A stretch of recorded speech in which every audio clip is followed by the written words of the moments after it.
নতুন বোর্ড পরিচালক, নতুন স্ট্যান্ডিং কমিটি, নতুনভাবে দায়িত্ব বন্টন সবকিছু মিলে এবারে বিপিএলটা আগের আসরগুলোর চেয়ে ভিন্ন হবে বলে আশা ছিল ক্রিকেট প্রেমীদের। বোর্ড সভাপতি থেকে এসেছিল সেরকম হুঙ্কার, কিন্তু বাস্তবে তার প্রয়োগ কতটা? আসলেই কি এসেছে ভিন্নতা?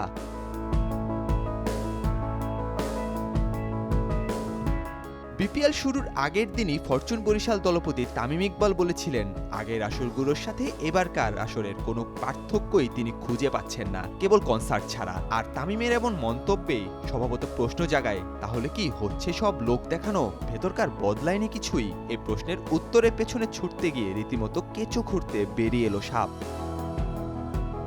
তামিম ইকবাল যথার্থই বলেছেন, বাইরে থেকে মোড়কটা কেবল বদলেছে, ভেতরটা রয়ে গেছে আগের মতোই বস্তা পচা। না আছে অন্য লিগগুলোর মতো তারকাদের ছড়াছড়ি, না আছে প্রাইজ মানি, না আছে কোনো মান। এমনকি খেলোয়াড়দের পারিশ্রমিক পাওয়া নিয়েও এবার জেগেছে নতুন এক শঙ্কা।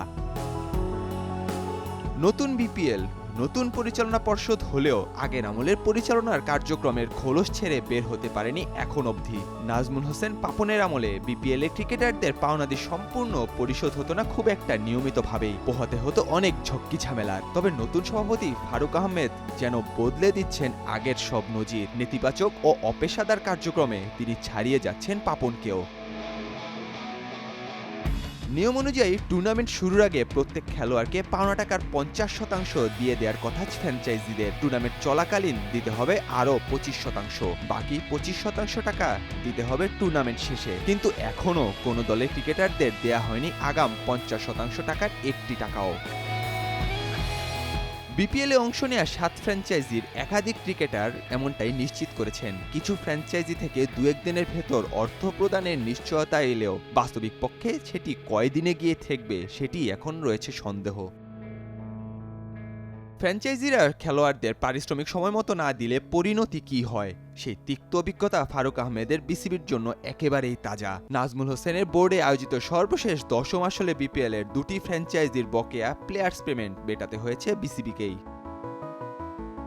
সাধারণত কোনো ফ্র্যাঞ্চাইজি খেলোয়াড় পারিশ্রমিক বাকি রাখলে বিসিবিকে সেটি পরবর্তী সময়ে নিজেদের কোষাগার থেকে দিয়ে দিতে হয়। তার জন্য বিপিএল ফ্র্যাঞ্চাইজির কাছ থেকে ব্যাংক গ্যারান্টি রাখার নিয়ম রয়েছে, যাতে কোষাগার থেকে টাকা না দেয়া লাগে। কিন্তু এবারকার আসরে দেখা যাচ্ছে ব্যাপক অনিয়ম।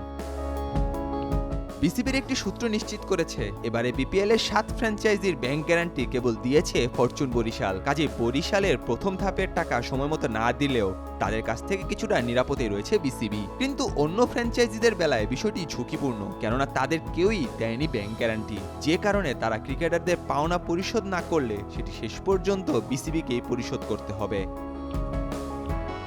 23 ডিসেম্বর রাহাত ফাতে আলী খানের মিউজিক ফেস্ট দিয়ে তোলা হয়েছিল এবারে বিপিএল শুরুর ঝঙ্কার। এরপর কনসার্ট হয়েছে সিলেট ও চট্টগ্রামেও। বিপিএলকে নতুনত্ব দিতে মাঠের বাইরে আরো অনেক কিছুর পরিকল্পনা রয়েছে বিসিবির, সে অনুযায়ী কাজও চলছে। কিন্তু আসল জায়গায় কি আনা হচ্ছে নতুনত্ব, করা হচ্ছে কি কোনো পরিবর্তন? আসল জায়গায় নিয়মের ব্যত্যয় ঘটানো পুনরাবৃত্তি যখনই হচ্ছে, তখন বিপিএলকে নতুন বিপিএল বলার উপায়টা কোথায়? ব্যাপারটা তো বরং নতুন বোতলে পুরন মদের মতোই হয়ে যাচ্ছে কি, প্রশ্নটা তোলাই রইল। নাহিয়ানা রেফিন, নয়া দিগন্ত।